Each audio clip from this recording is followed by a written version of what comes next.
He had everything: wisdom, wealth, power, and yet he lost the kingdom. Not in battle, not by enemies, but slowly, by his own choices.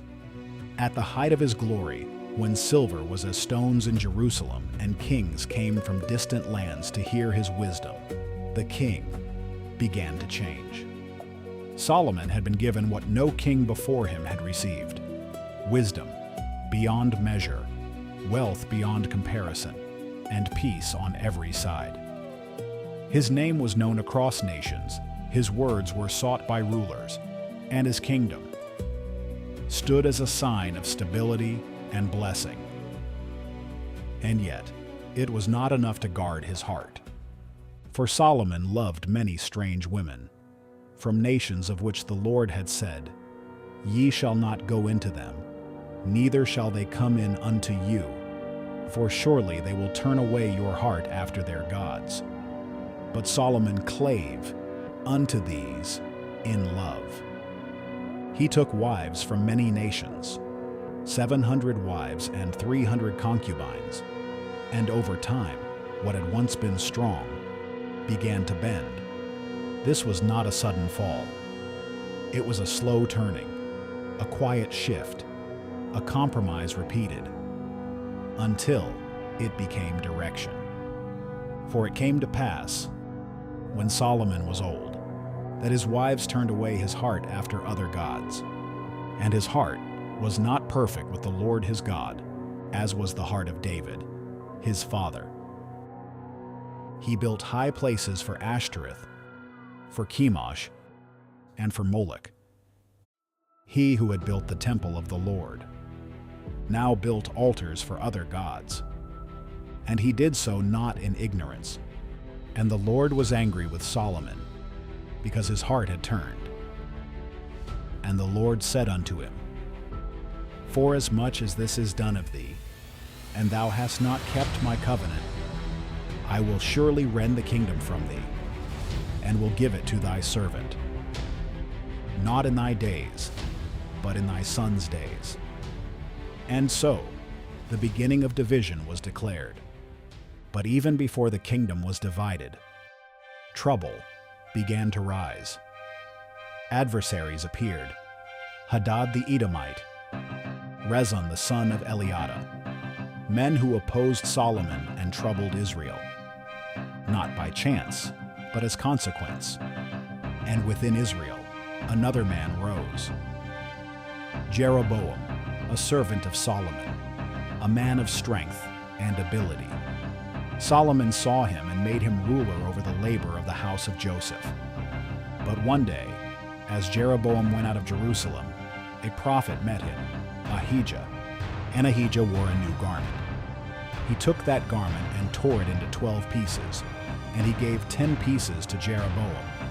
And he said, "Thus saith the Lord, Behold, I will rend the kingdom out of the hand of Solomon, and will give 10 tribes to thee. But he shall have 1 tribe, for my servant David's sake, because the kingdom would not be destroyed entirely, but it would be divided."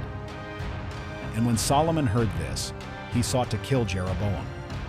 But Jeroboam fled into Egypt, and remained there until the death of Solomon. And the king continued to reign. But the glory of his kingdom was no longer whole, because the foundation had been shaken. And Solomon slept with his fathers, after 40 years upon the throne. And his son, Rehoboam, reigned in his stead. And all Israel came to him and spoke, saying, "Thy father made our yoke grievous. Now therefore make thou the grievous service of thy father lighter, and we will serve thee." And the new king asked for counsel, first, from the old men, who had stood before Solomon, and they said, "If thou wilt be a servant unto this people this day, and speak good words to them, then they will be thy servants forever." But he also asked the young men who had grown up with him. And they said, "Thus shalt thou speak unto them, My little finger shall be thicker than my father's loins. My father chastised you with whips, but I will chastise you with scorpions."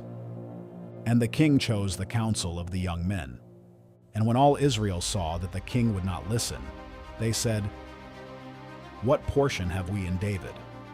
To your tents, O Israel." And the kingdom was divided. 10 tribes followed Jeroboam and made him king. Only Judah remained with the house of David, and the unity was broken. And Jeroboam, fearing that the people would return to Jerusalem, set up calves of gold, one in Bethel and one in Dan. And he said, "Behold thy gods, O Israel." And he made priests, not of the sons of Levi.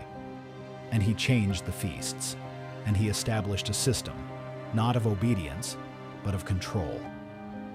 And Israel followed, and this thing became sin.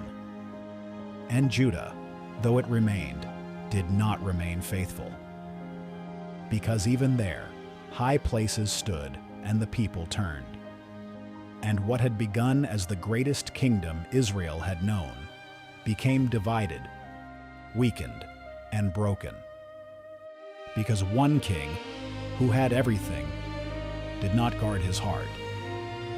And what he built in wisdom was undone in compromise. And the kingdom would never be the same again.